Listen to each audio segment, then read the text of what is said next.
Howdy again, everyone.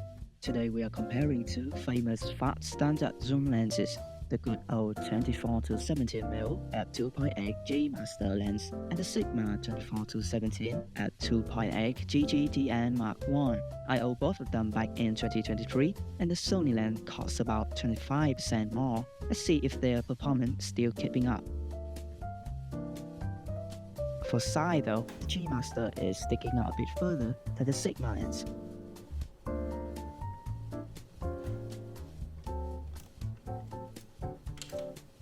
Zooming in, and the Sony still the longer one here. Since lens element is bigger, it reaches 19 cm instead of 18 of the Sigma DGDN. When talking about the build quality, both of these lenses feel solid in the hand. The Sony is somewhat heavier and its length makes this lens front heavy, but that's because of the Sony material quality. Its star feels nicer when holding to the hand. Both have a manual switch, a customized button, a zoom lock, and two super smooth rings for zooming and manual focusing. Here I'm testing it on the A7R III, and as you can see, this lens is pretty front heavy. Put the hood on, and you'll be practicing wrist workout for using this lens. However, the shorter Sigma Art lens is much better balanced and feels nicer for long time usage, even with the hood on. Nice work, Sigma. Now, focusing performance with the A7R III in single focus mode. Here the G Master.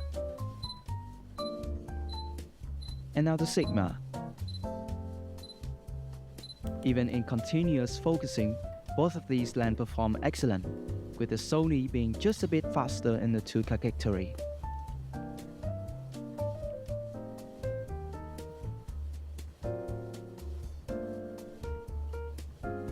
Let's have a look at the comparative image quality then.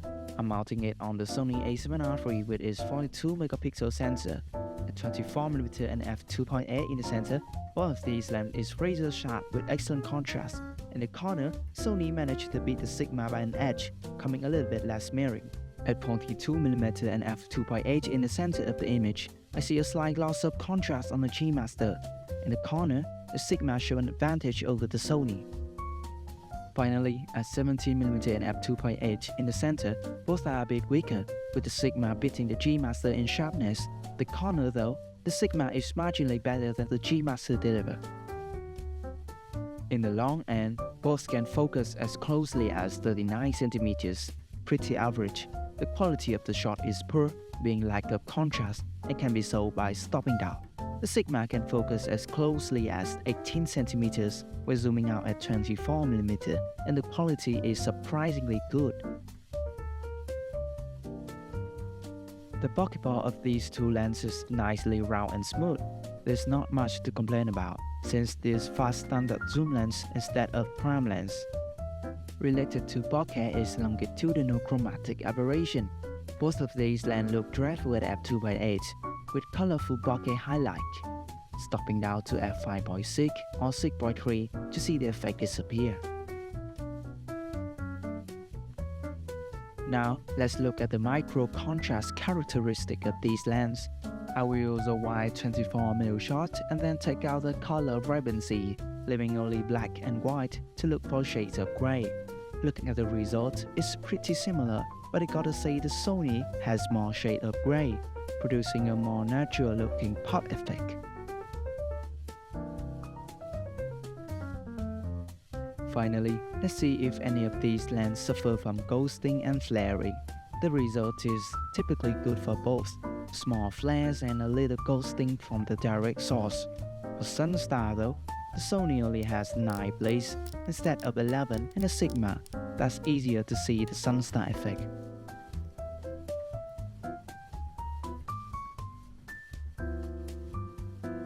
In conclusion, both of these lenses is brilliantly good for their price range. The Sigma is smaller, lighter, marginally sharper, and cheaper. The Sony G Master is still a legendary lens for many owners.